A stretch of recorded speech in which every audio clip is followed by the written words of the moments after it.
세상은 나 혼자만 있는 것이 아니라 다양한 사람들과 함께 살아가야 하기 때문에 크고 작은 갈등이 발생할 수밖에 없습니다.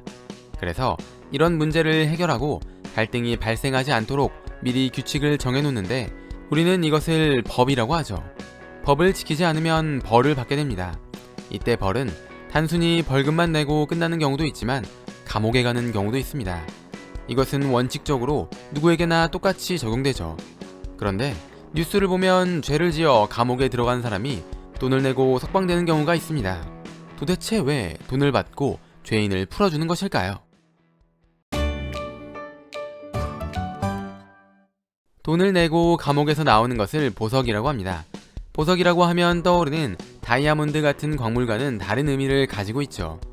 우리가 죄를 짓지 않았을 때, 즉 법을 어기지 않았을 때는 그냥 평범한 시민이 됩니다. 만약 법을 어겨 수사기관에 의해 수사 대상으로 선정되면 그때부터 피의자가 됩니다. 이후 검사는 피의자가 정말 죄가 있는지 판단하기 위해 법원에 재판을 신청하게 되는데 이것을 공소라고 하며 재판에 들어간 피의자를 피고인이라고 합니다. 그리고 피의자나 피고인이 도주하거나 증거를 인멸할 가능성이 있을 때 이것을 막기 위해 감옥에 가두는 것을 구속이라고 합니다. 피고인이 구속수사를 받게 되면 신체의 자유를 보장받지 못하기 때문에 불편한 생활을 할 수밖에 없습니다. 이 단계에서 피고인은 법원에 보석을 신청할 수 있으며 받아들여지면 법원이 정한 돈을 내고 감옥에서 나와 생활할 수 있게 됩니다. 피고인 신분이 되면 재판에서 형량을 확정받기 전까지는 뭐가 어쨌든 무죄가 됩니다. 이것을 무죄 추정의 원칙이라고 합니다. 누가 봐도 저 사람이 범인이라고 하더라도 유죄가 확정되기 전까진 죄인이라고 할 수 없는 것이죠.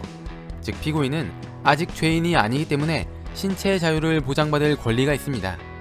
보석은 감옥에 갇혀 재판을 받는 것이 아니라 평범한 생활을 하면서 재판을 받을 수 있도록 보장해주는 제도인 것입니다.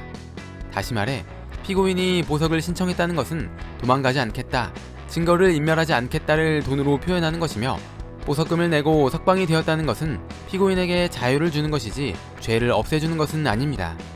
또 구속수사를 받게 되면 활동에 제약이 있기 때문에 재판에 유리한 증거를 모으지 못하게 될 수도 있죠.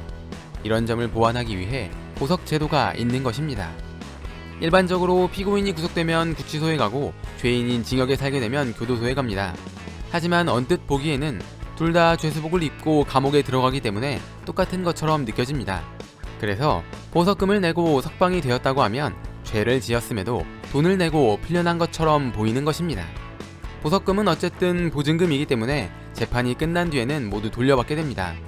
우리가 보기에 보석은 돈이 많은 사람만 신청할 수 있을 것 같지만 피고인의 죄질, 환경, 자산을 고려해 법원에서 정하는 것이고 서약서와 출석 보증서만으로도 돈을 대신할 수 있어 가난한 사람도 신청할 수 있는 제도입니다. 뇌를 채워줄 은덩어리 지식들, 오늘의 은잡지 영상은 대한법률구조공단과 함께합니다.